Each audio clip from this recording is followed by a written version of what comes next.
Welcome everybody to Spirituality Adventures. This is a non-judgmental place to explore spirituality, and we're so glad you're here. This is a viewer and listener supported podcast, so we greatly appreciate your support. If you're watching on YouTube, be sure and subscribe to my YouTube channel. Be sure and like, share, and subscribe to any of the social media content platforms that you're using. And then if you go to our website, spiritualityadventures.com, you can make a one-time donation, or with a monthly subscription, you'll gain access to our bonus content. We greatly appreciate it. Thank you for tuning in. All right, welcome everybody to Spirituality Adventures. We're so glad you're tuning in this time. Today, we are excited to interview Kristine Vineyard. And Kristine is a person that I actually, we met maybe 6 months ago or something like that through a common friend, Pam Hausner. Encouraged me to contact you. And she's somebody that I've been in a meditation group with.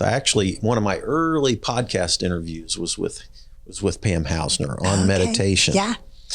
And that was a couple of years ago. But yeah, we met and connected, and you've come to a couple of the groups that I do and have done some group meditation and kind of learned about what you're doing now with life coaching, with speaking, and kind of your work with people and well-being. And so I wanted to do an interview with you and introduce you to our audience. So thanks for joining us. Well, thank you. Thanks for having me. I really appreciate it. And I love your podcast and what you're doing with it. So yeah. Well, thank you. Well, let's start by getting a little bit of your backstory. Like, where were you born? Where did you grow up? Give us a little bit about your family and kind of your origin story. Yeah, I love it. I love the origin. I love that you do that because I love to hear people's backstory. I do too. Yeah. So I was born in Fort Leonard Wood, Missouri. Okay. My dad was in the Army, so I was, that's an Army base. Army brat. Yeah, but yeah. And so I was an only child for 10 years, lived in Germany for a little bit with my dad being in the Army. But then most of my elementary years were in Mansfield, Missouri, which is outside of Springfield. And it's where Laura Ingalls Wilder wrote all of her books. Serious? Yeah. So I went to Laura Ingalls Wilder Elementary School. Are you kidding? No, that was... Oh my gosh. Yeah. Claim to fame. My fourth grade elementary school teacher during reading time would read her novels or whatever. Her whole series. Right. Yeah. And that's where I fell in love with actually reading, I think, because it's like the first time I was like, couldn't wait to hear the next part of the story. And yeah. Little House on the Prairie. Little House on the Prairie, right. Yeah. I kind of fell in love with that then. And then, of course, the TV series came out years later. Right. And that's kind of when I was growing up, I was watching the TV series. I know a lot of people who read the books. I'm surprised I didn't. But we had the museum there that we would go on field trips constantly. And so it's just a town of 1,500. Yeah. Okay. So small town. Lived there from kindergarten through 6th grade and then moved to the big city of Phoenix, Arizona. Oh, wow. My dad changed jobs and we moved to Phoenix and lived there until my middle of high school years. And then that's when I came back to Kansas City. So in the middle of my junior and senior year of high school, came back, lived up north, went to Oak Park High School here in Kansas City, and then was here for 2 years. And my parents had gone to Southwest Missouri State University. That's what it was called then. So Missouri State University. And in Springfield. In Springfield. And so that's where they went to school. That's where they met. And I guess I really didn't have I think back at that time, I'm like, I really didn't have a lot of ambitions at that time. I just was like, oh, my family went there. Okay, great. That's where I'll go. And I still had extended family in Springfield. And so I went to school there, and they dropped me off my freshman year and said, oh, by the way, we're headed back to Arizona. And so they moved back to Arizona.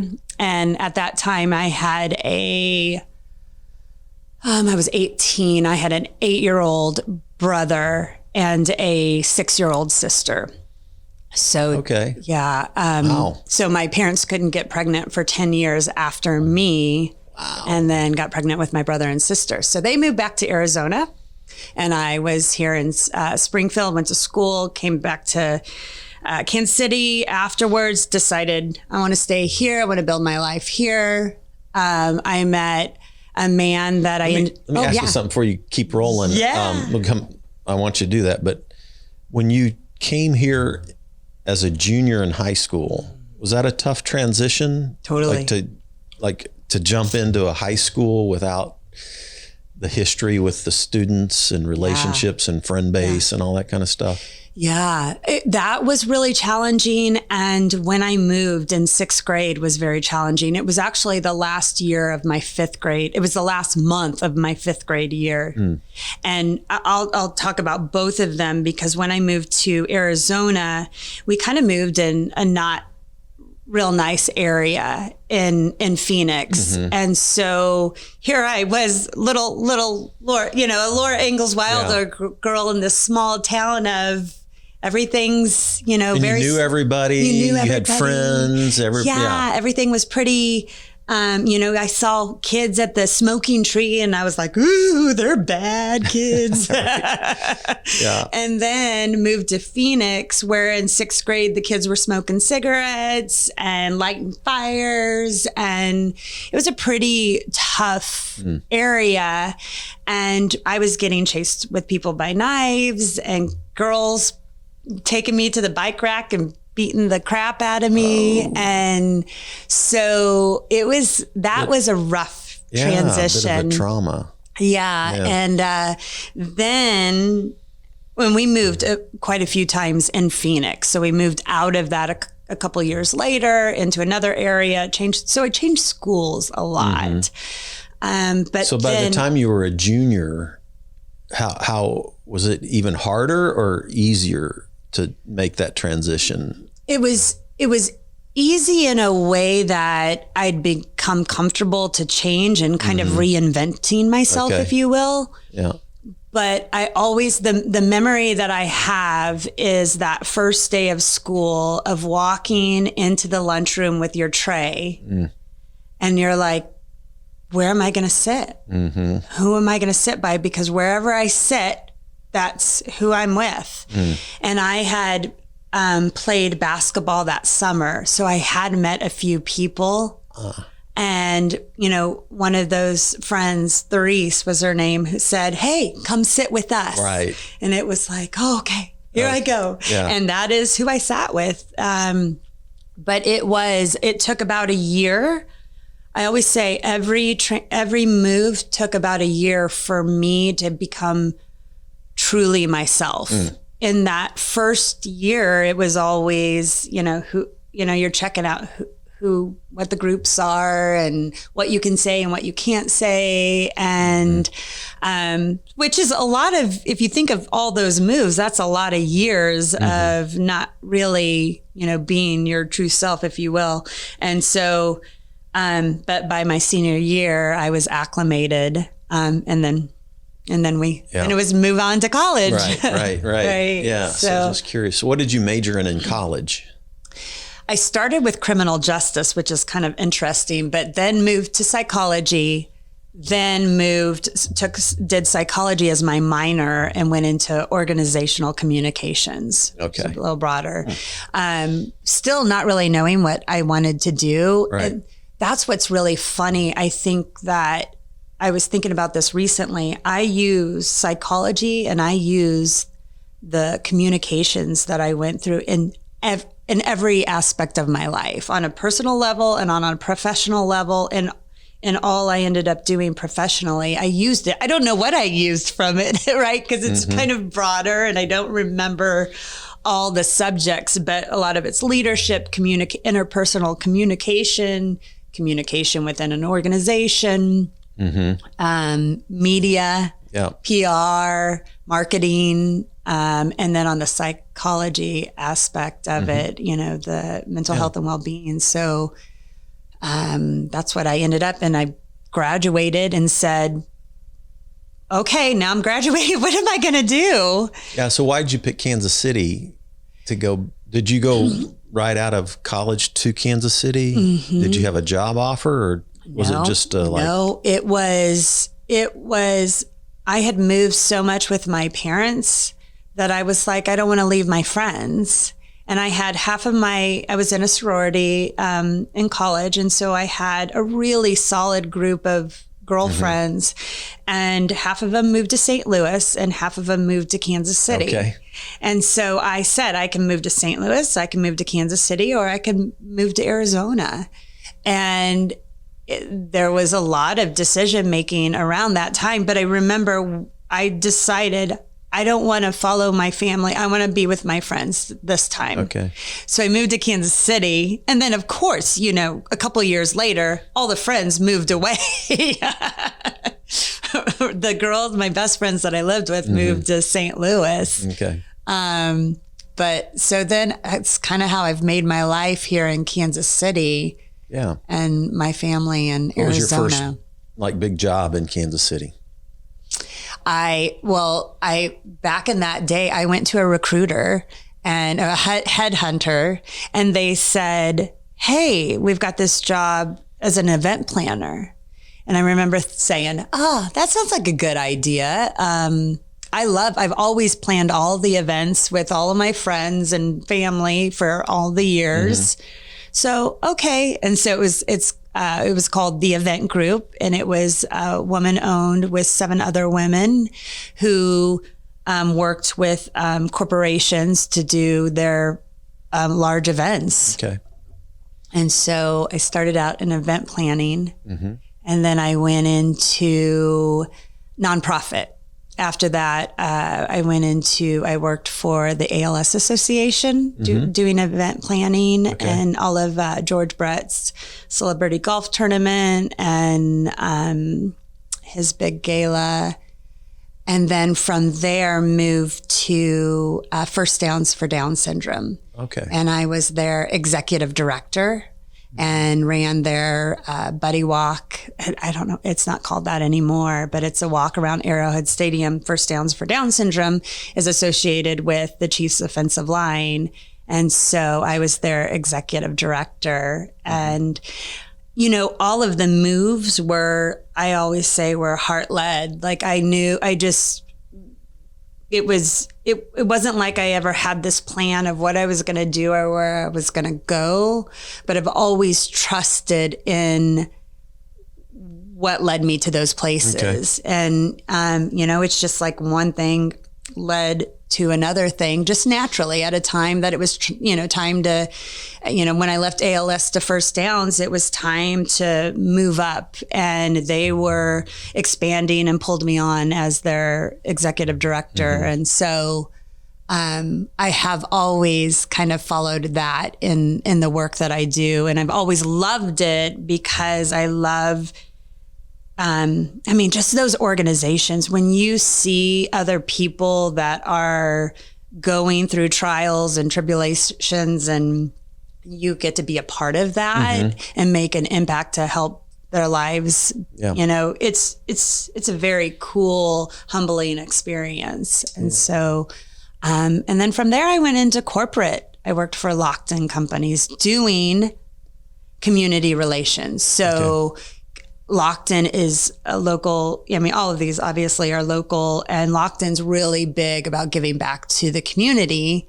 And so there I really got to touch into all the philanthropic opportunities all over Kansas City. Yeah. And what is Lockton? Lockton is the largest independently owned insurance broker in the world now. Okay. Yeah, and they're headquartered down on the plaza. Okay. And now they have, so when I was there, they were just expanding worldwide. And they're again, a very strong philanthropic background, and all about a culture, creating a solid culture for their employees as well. So connecting them into the philanthropic world. And so it fell right in line with what I loved doing. Okay. And so Very cool. Yeah, that's kind of my professional. So let's talk about, your family track a little bit. Yeah. And if you want to get into maybe some of that kind of led you to where you're at. Yeah. You know? So you out of college, got married, a few years out of college. I got married, and a few years later divorced, no kids. But he had been leading a different life, and that life was drugs and opioid addiction. And so it was a pretty fast transition, I would say. Younger, it was, but I know that there was a lot of shame around it. My parents were not divorced. And so that was new to me, a new experience. And, but then and then shortly after that, about a year after that, I experienced a stroke from a brain aneurysm.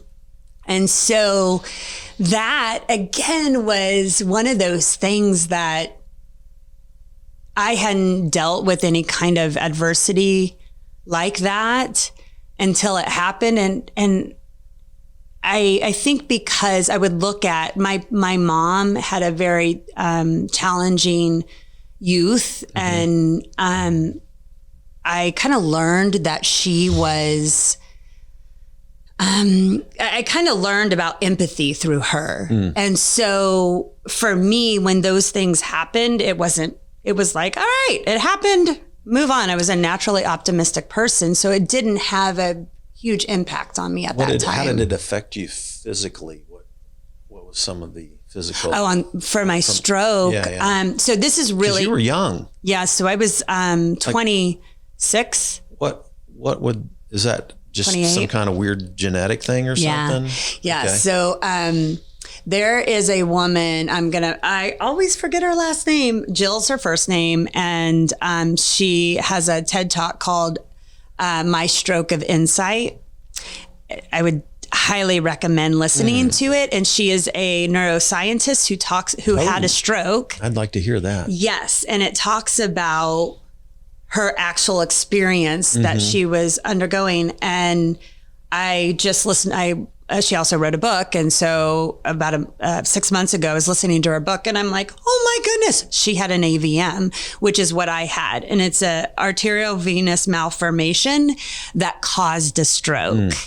And so it's something that you're born with in your brain, and that a lot of people live with all of their lives. Some people don't. She had one that took her 8 years to fully rehabilitate. Wow. Mine, the left side of my body went numb and is still numb, but it stopped on its own. And then I had to have gamma knife radiation treatment for 3 years to basically zap away that malformation of vessels. And it's something that you can't detect it until...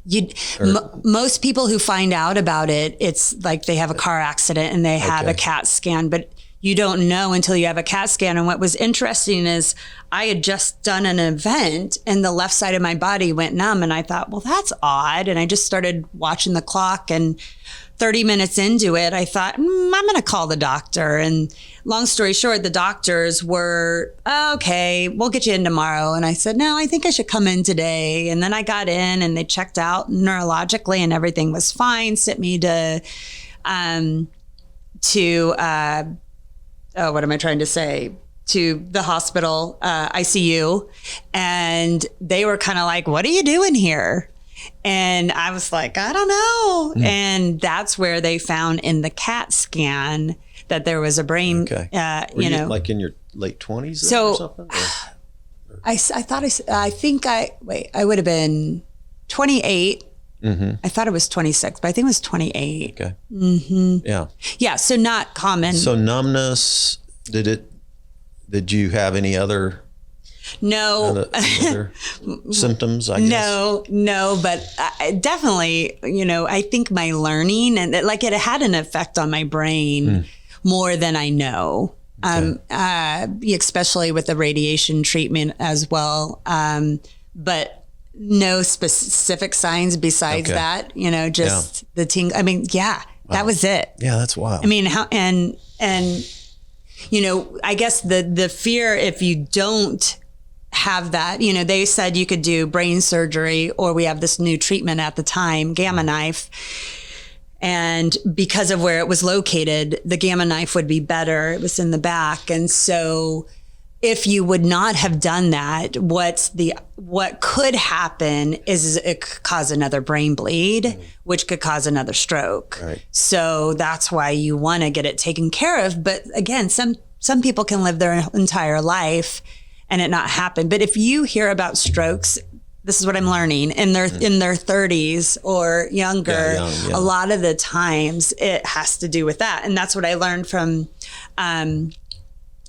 Jill, is that when she wrote a whole book on it, I was like, oh my gosh, I had no idea. I've known about her and her story for years and had no idea that she had an AVM as well. Interesting. So, yeah.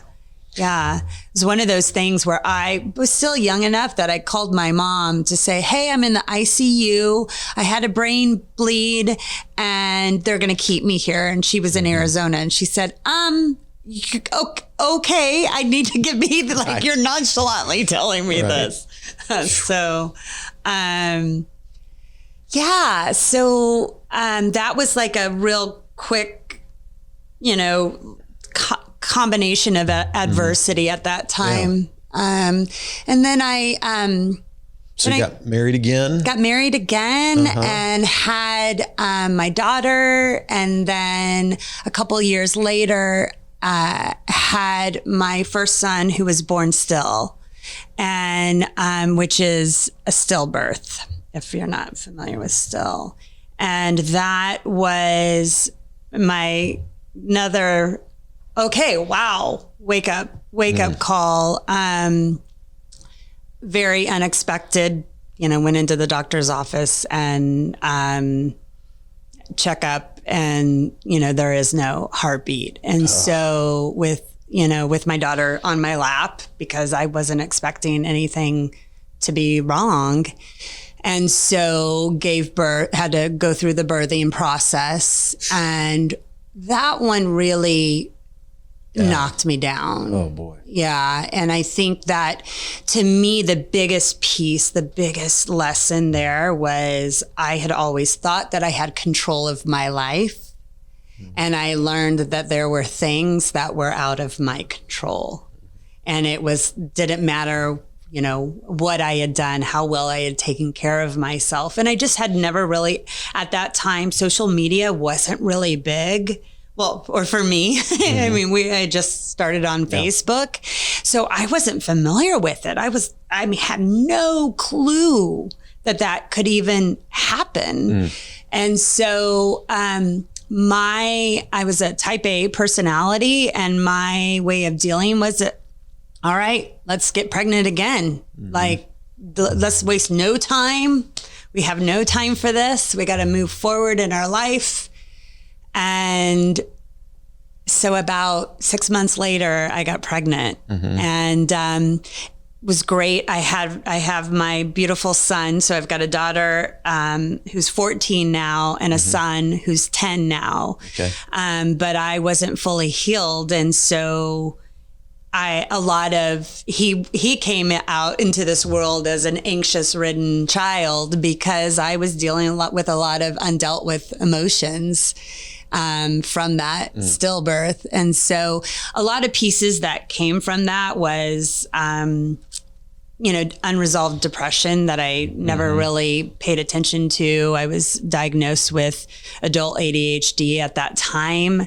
And so I would say that there's a really big time of just constant adversity, mental health, substance abuse, all intertwined in that time. And then unexpectedly, I learned that my second husband's been living a different life, and that was unbeknownst to me. And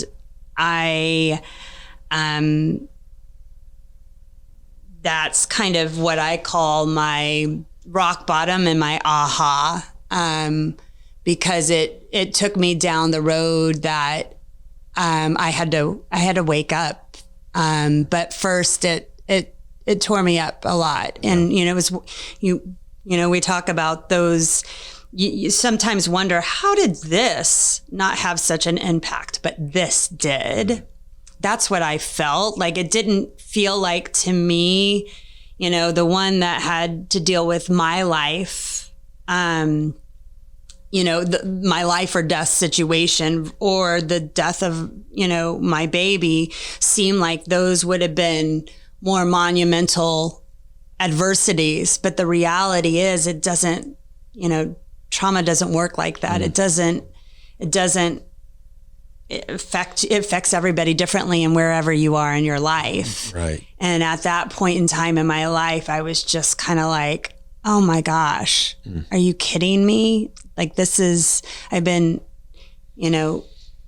living this life that wasn't what I thought it was. And why does this keep happening? And what is going on here? And that led into some deep, childhood trauma that came up that I had to resolve, because if not, it was being projected onto my kids.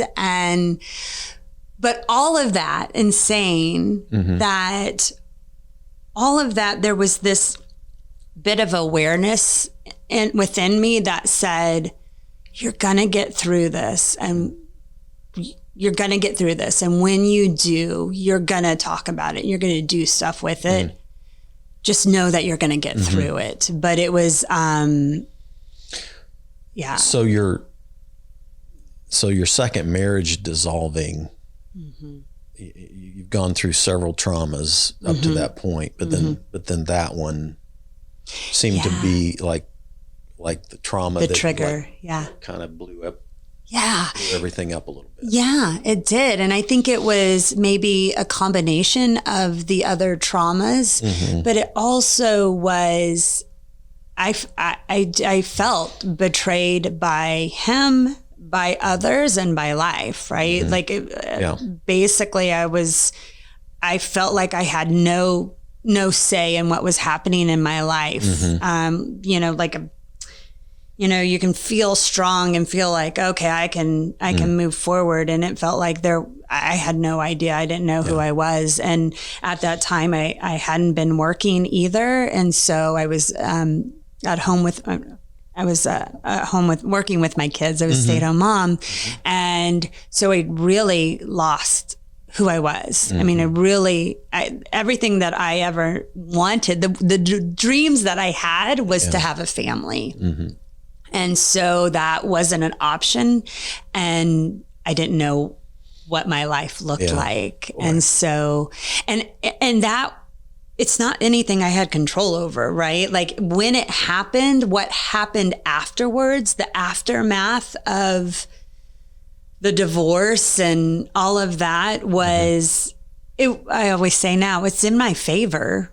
But it didn't mean that it hurt. It didn't hurt or feel good. It was in my favor because I was able to heal those wounds that were running the show in so many aspects of my life that were making me move forward. I always say I didn't feel a lot. I wasn't in touch with my emotions. And I had to get in touch with my emotions at that time. And it was really uncomfortable and really unfamiliar. And it was really uncomfortable for a lot of people around me that knew me. And I know you have felt similar situations. Yeah, well, I mean, so, the crazy thing was, so I fell apart, and certainly my former wife would feel like I obviously betrayed her, but I'm sure there's people in my congregation that feel like I betrayed them, right? Because I was their pastor and I fell apart. But then when I fell apart, there were so many angles to my relationships where I felt betrayed,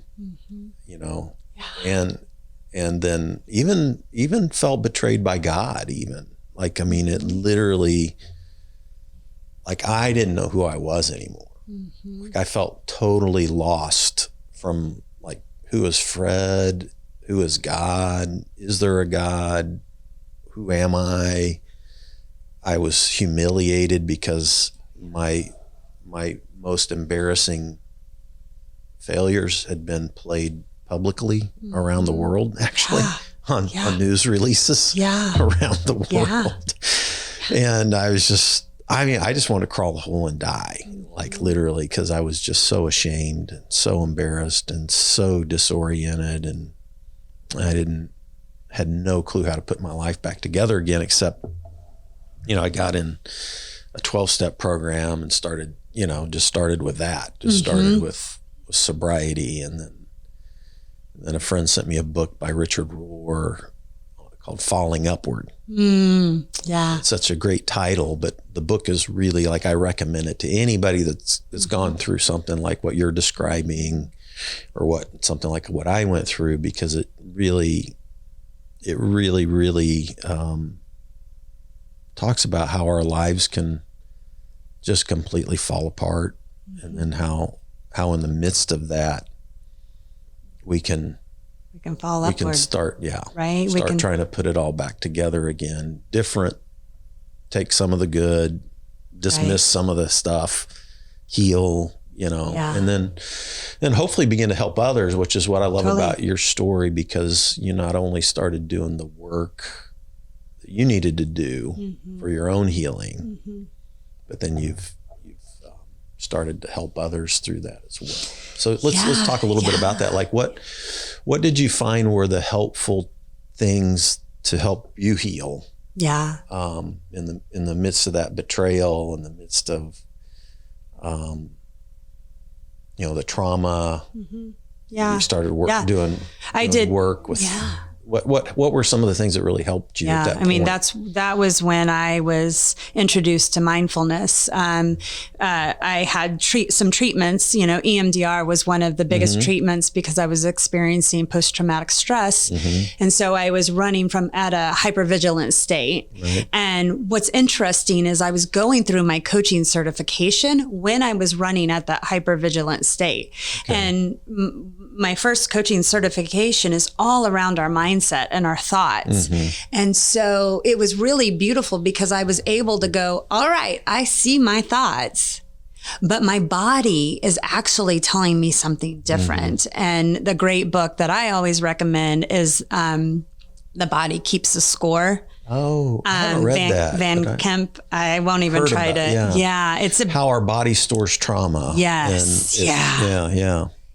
So interesting. Yeah, it's very interesting, and it's not a light read, but that's where, when I was in my coaching certification, I was recognizing, okay, I can learn to manage my thoughts around this, but I'm also feeling this is taking over my body, and that's something, on an emotional and traumatic state. And so anyway, that awareness allowed me to get the help that I needed, which was EMDR treatment, which involves a lot of mindfulness to prep for it. And, I've got an ADHD brain, so it's moving a mile a minute and got thoughts of galore. And at that point in time, I always said, there's no way you're slowing down this brain. You know, there's no way. But the pieces that I use, the grounding pieces, just the ability to start training my brain, and then through the treatment of EMDR, I started training my brain. And what was the most beautiful piece of this is when I started to heal my little 2.5-year-old son, who had come out of the womb screaming and as a highly sensitive child. And I was reacting to that because I was on a hypervigilant state. He started to calm as I began to calm. And so that's when I really embraced and became an advocate for us as parents healing our wounds so we don't pass those on to our kids. And don't kid yourself, I'm still in the journey. It's not, it's a process, right? Yeah. But, and it's not, it's just, it's a piece that's so really important to me. And so then I got into taking more, getting certified in a mindfulness-based stress reduction course and implementing mindfulness in all aspects of my life. I was interested in transcendental meditation, did some work in that, and then went into neurofeedback. And that neurofeedback was really around my ADHD. And funny enough is when I was out of that hypervigilant state, my brain was still in a hypervigilant state. It just didn't feel like it. And so all of those, I have a daily practice of meditation, and I notice when I'm not meditating and the squirrels are all over the place. And so I believe in the power of training our brains. And somebody was telling me recently, I was interviewing Paul Smith, who practices meditation and stuff. And there's some kind of a thing you can buy now.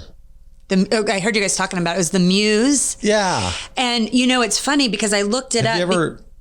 I'm curious about this now. Because he's the second person that mentioned this. It's like a biofeedback type thing, but you can buy it, put it on your head, and then when you meditate, it actually gives you feedback on what state you're in. I don't understand it because I've never done it.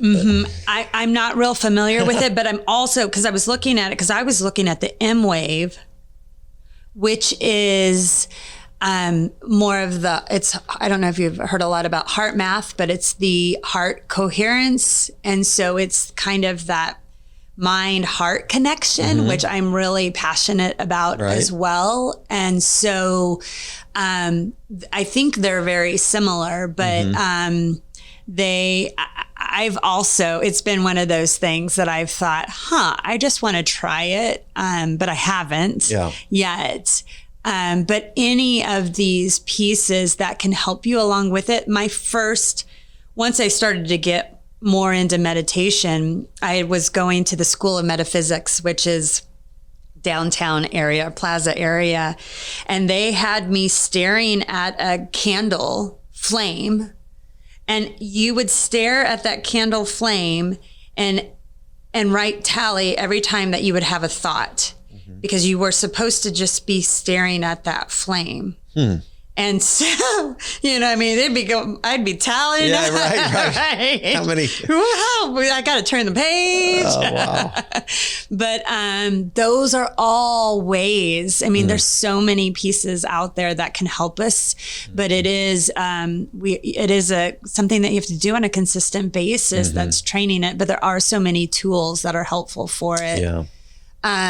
So that was a huge piece. That's why I'm such an advocate, and I teach meditation and mindfulness. And then the other piece is the power of our thoughts and our thinking, and not just in a toxic positivity way, not just replacing them with positivity, but really understanding where those thoughts are coming from. Are they old programs that have been running from childhood, and what do we believe now? And really this idea of working on focusing on, as you're healing and you're going, not taking away the healing, right? Like heal, but then at the same time being able to focus on what you're wanting to create in this new life of yours. And this, because so often we can get caught in one or the other,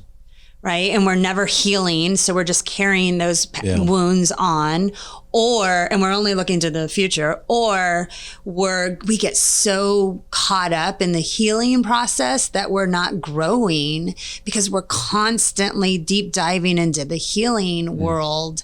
And I think it's a thing that we integrate so that we can kind of do both. And so we can do that with the power of our minds, and really, again, coming back to that, training our mind on what we're focusing on, what we're visualizing in our life. What do we even want, right? Like, I'm sure, when your life isn't the way that you thought it was going to be, you're all of a sudden left with, well, what do I want to do now with my life? Like this is not, we've talked about this. This is not what I thought my life would be at my age, and so many people feel that way. And so it's like, well, all right, well, what do I want now?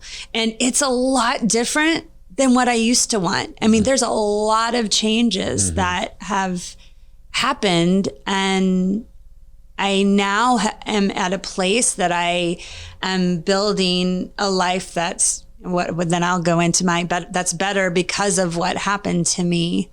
But it's work. Yeah. So I want to get to what you're currently doing with your life coaching and all that. But before we get to that, you might, and this is a big question, but you might put it in give us an overview. But I'm curious, as you've talked about all this, what was your faith life like? Like, were you raised in a church? Did you have any kind of grounding in the religious world at all? I'm just curious about that. Absolutely. And how that affected if you did, how that affected what you went.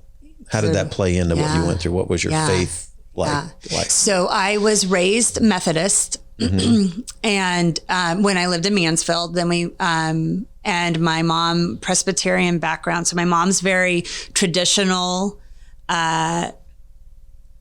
religious woman. And my father, I would say, walks more of the spiritual path.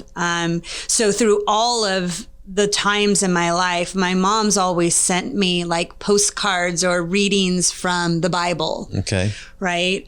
Whereas my dad has sent me,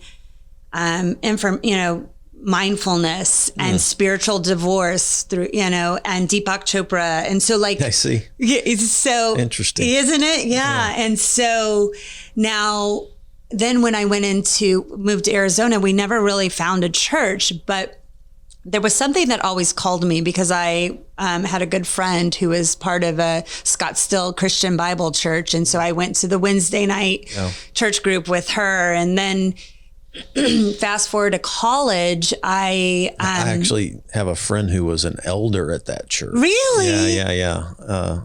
Anyway, it's a big, huge mega church. Yeah. And so that I would, go with her, and then went to college. And funny enough, once I went to college, most of the people I surrounded myself with were Catholics. And so I got married. Both marriages were to men that were Catholic. And my first marriage, while we were married, I converted to Catholicism. Okay. And I converted because I really loved that network, that group of people and their traditions and the support that they offered one another. Is Vineyard your maiden name? It is. Okay. It is. I know. I'm just curious. I should have gone to the I pastored a Vineyard church, so you know. Right. Yeah. So So I so then I married Catholic again, and then it was after my divorce because I was like, okay, my kids are going to go to Catholic school because I want them to learn about God, but I don't know much about it. But I'd always had an interest. I read Conversations with God after college. I remember just every night reading it. So there was some kind of interest in it. And so after my divorce, I had friends that were part of a Baptist church. And like after the second divorce. And that was the one that was so traumatizing. It was. Yeah. And then you ended up at a Baptist church. I know. Wow. Yeah. And it was traumatizing. Yeah. The support system of the people was beautiful, right? The people involved in that church, but their beliefs were very different than my beliefs. And so I felt like there was a lot of bumping heads, which was, at that stage, you're already questioning life in general. Yeah. And so that's what's being shown to me. And it was, for me, such a fear-based place. And I was really trying to find the love within myself. Yeah. And who I was, and that that this divorce wasn't this broken thing, which is, I laugh at that because literally my daughter just sent a text, put my ex-husband and I on a text chain that said broken family. She changed the name to it. And I was like, no, have I not taught you differently? But that was it was a struggle, because I will say one of the big pieces I didn't mention was when I had my rock bottom, there was that moment, that infamous moment where I didn't know, but my hands were raised up, and it was to the God that I knew, which was around me. It wasn't real rigid. It wasn't really known. It was just this kind of love. And I said, I don't know what I'm supposed to do, but I can't do, it's obviously not working what I'm trying. So I kind of surrender. Yeah. And, so I do believe that a lot of the times what I see happens, and it happened with myself, is you go through that struggle with God and because your world's totally different than what you thought it was going to be. And so then when I was in the church, I saw the love and support of people, which I think is really, really important. Yeah, you bet. But what I was taking in, at one aspect, I loved the music, and that, it really brought me into, I listen to Christian music now, but it's like certain songs, like if it's fear-based, I'm like, all right, fast forward, we're going to the next song. I want the love and light of it. Sure. And so what it did is I started creating my own relationship with God. And so it doesn't have a lot of, this is what it looks like and this is how it is. But it's this, I always say, a relationship with myself and a relationship with Him. And so I've done a lot of studying about myself, and then I communicate with Him as someone who loves me unconditionally and wants the best for me. I always say him, her, it, or whatever. Him, her, it, right? Exactly. Sometimes it's him, sometimes it's her. Right. Like that's even how I speak about it. Is that, Well, that's awesome. So tell us what you're doing now. Life coach. You're speaking. You're doing some well-being work with people. Give me your work now, and how people can connect with you. Yeah. So I've been coaching since 2018, and I really, it's interesting how that works, because most of the people who come to me, not all, but most, have gone through some kind of adversity in their life, and they're not the way that they used to be, and they're trying to be, because that's kind of a lot of the times what happens is we try to, okay, I want to just be back to my old self. But then you actually realize you're not going that way. You're going forward. Yeah. And so I work on a one-on-one basis with people. I work on Zoom before pandemic, before Zoom was, a common thing. And I really use my work of mindfulness and mindset and post-traumatic growth and all those tools emotional intelligence within my coaching practice.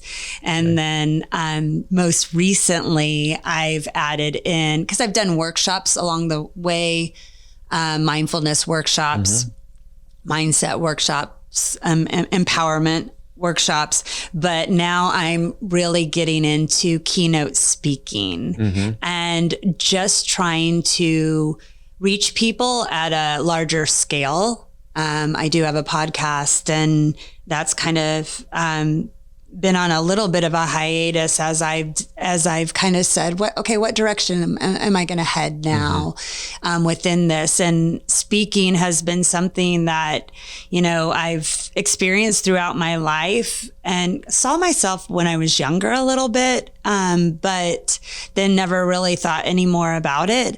And I think once I started noticing that we could speak as our authentic selves, like we didn't have to come up with this, let me be this formal person and be very, presenting and witty and catchy, that a lot of the women and people that I follow that are speaking on stages are just showing up and telling their story and their sharing their knowledge and their wisdom.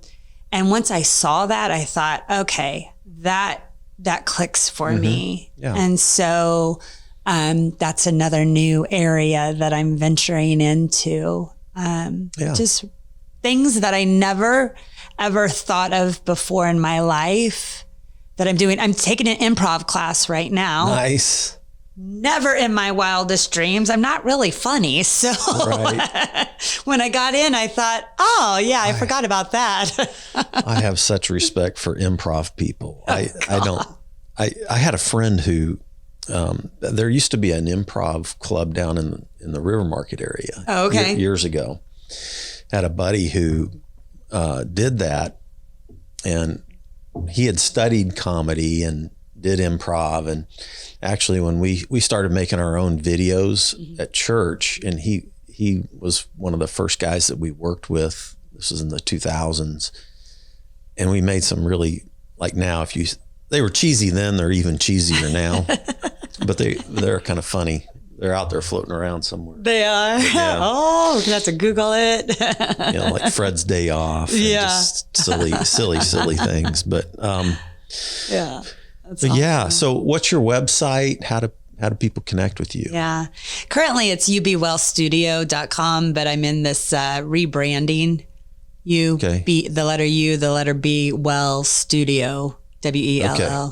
But Kristine Vineyard is where you can find me on Instagram and Facebook. KRISTINE. Vineyard.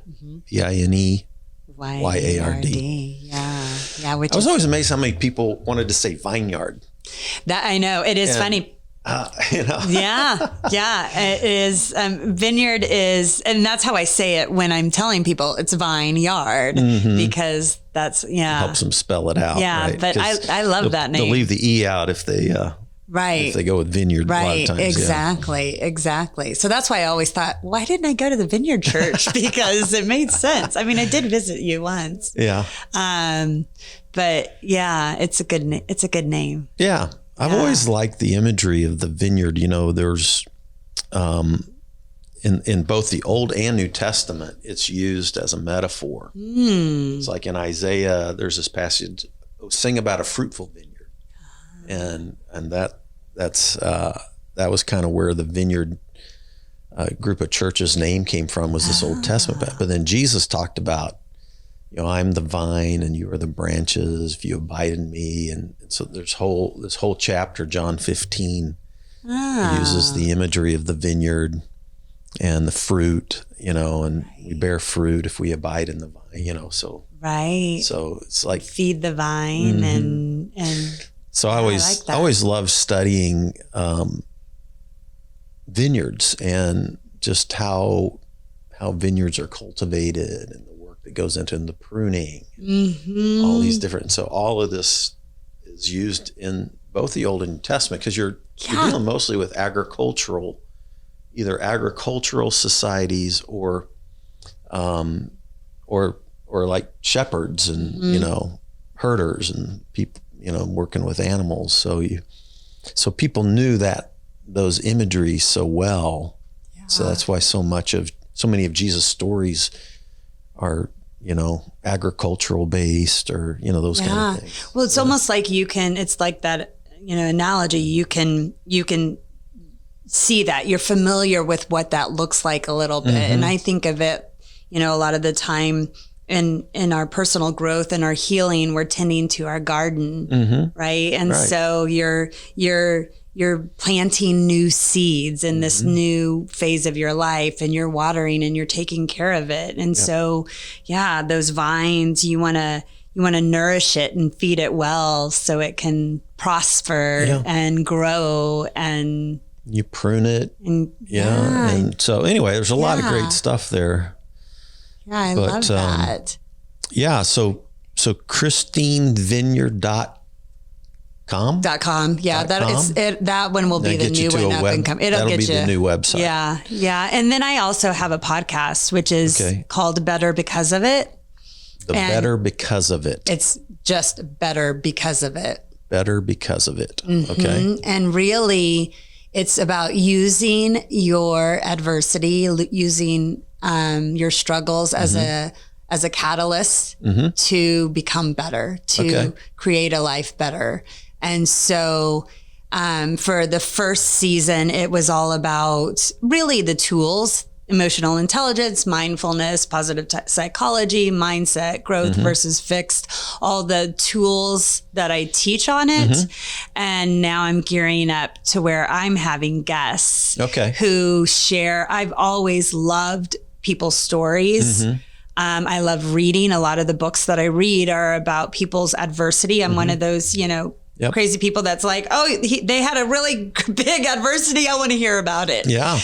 Because I want to see what they did. I find it fascinating. I've always been very fascinated with the Holocaust and Viktor Frankl and his search for meaning. And so anyway, I was like, I want to interview people and I want them to share their adversity, whatever it may be, right? We have multiple adversities that we experience, but share something that they feel like they're better because of, and how. How did they get to that place? And, what were the tools and things that they had to go through in order to get to a place to view it as something that they're better because of. Yeah. So. Well, I love that too. So. Cool. Yeah. It seems like if you're around long enough, you're going to have some trauma, some adversity, some big challenges in life. And I find, when a group of people are together being vulnerable and honest about what they're really struggling with and who they really are, that space of vulnerability and honesty for me is where the spirit kind of moves, and I think it's where we really connect. The facades and the posturing and the success stories, those you're going, okay, but let me get to the real. You want a deeper connection, I think. Let me hear what's going on behind the scenes, Yeah, and I think the pandemic brought that out for a lot of people who weren't a part of that even before.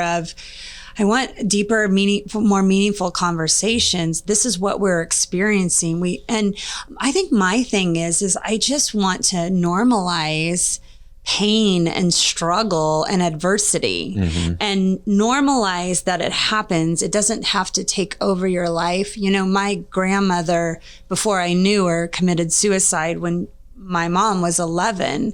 And I think it was because she didn't have the resources. And I know that there are, that's still a big thing happening in our life. And if we can talk more and normalize that life isn't just rosy and happy and all the time, then we can start to make peace with the pain in order to move forward, right? And create a new relationship with ourselves and with our life, and one that ultimately, I believe, brings us a deeper sense of meaning and purpose, because I feel like my life is richer than it's ever been. Just at a deep level, the connections that I make with people, like you said, the conversations, I'm just constantly fueled from it. And so I want people to be aware that it's okay that they're struggling. There are ways to move through it. And then there's ways to move forward, upward from it. I like that. Yeah. Well, thanks so much for joining us on Spirituality Adventures and sharing your story. And everybody, if you want to connect with Kristine, let me encourage you to go to studio.com and then soon to be KristineVineyard.com. Right. And you can find me on social media as well. Under Facebook, Kristine Vineyard. Instagram, Facebook, Kristine, right? Vineyard. All right. So thanks for joining us, and we will see you next time. Right. Thank you so much. This concludes today's episode. Thanks for tuning in and listening. Remember, if you're watching on YouTube, subscribe to my YouTube channel. Remember to like, share, or subscribe to the social media platform that you're using. And then go to our website, spiritualityadventures.com, and make a one-time donation, or you can subscribe monthly and receive our special bonus content. Thanks so much.